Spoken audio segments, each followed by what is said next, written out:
And now I give the floor to the distinguished representative of the Philippines. You have the floor, madam.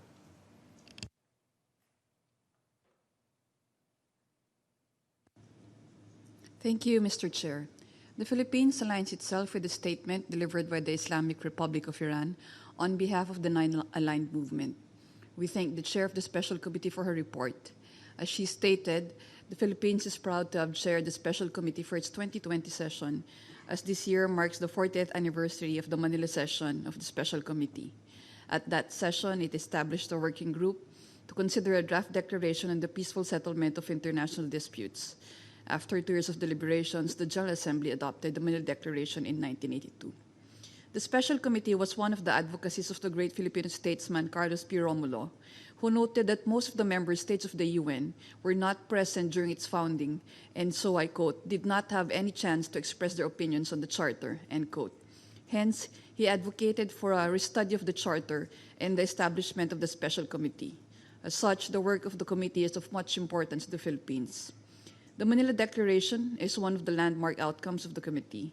It is the first comprehensive plan and consolidation of the legal framework for the peaceful settlement of international disputes, building upon and promoting general international law, the UN Charter, and other key instruments such as the Friendly Relations Declaration.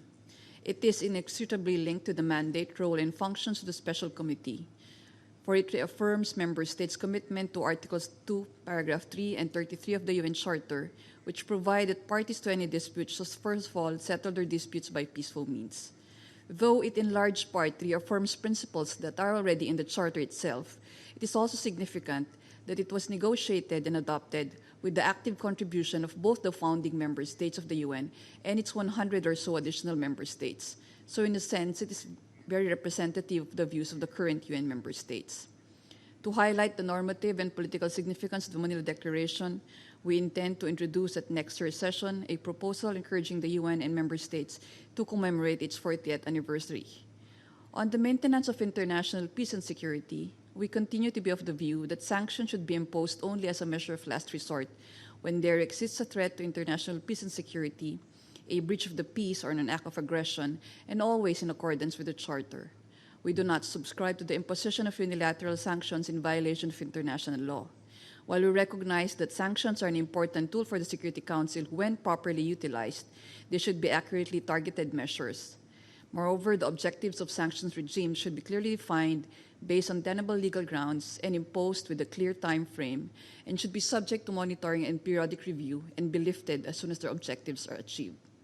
We continue to support the proposal of Cuba on strengthening the role of the UN and enhancing its effectiveness. We also reaffirm our support for Ghana's proposal on strengthening the relationship and cooperation between the UN and regional arrangements or agencies in the peaceful settlement of disputes.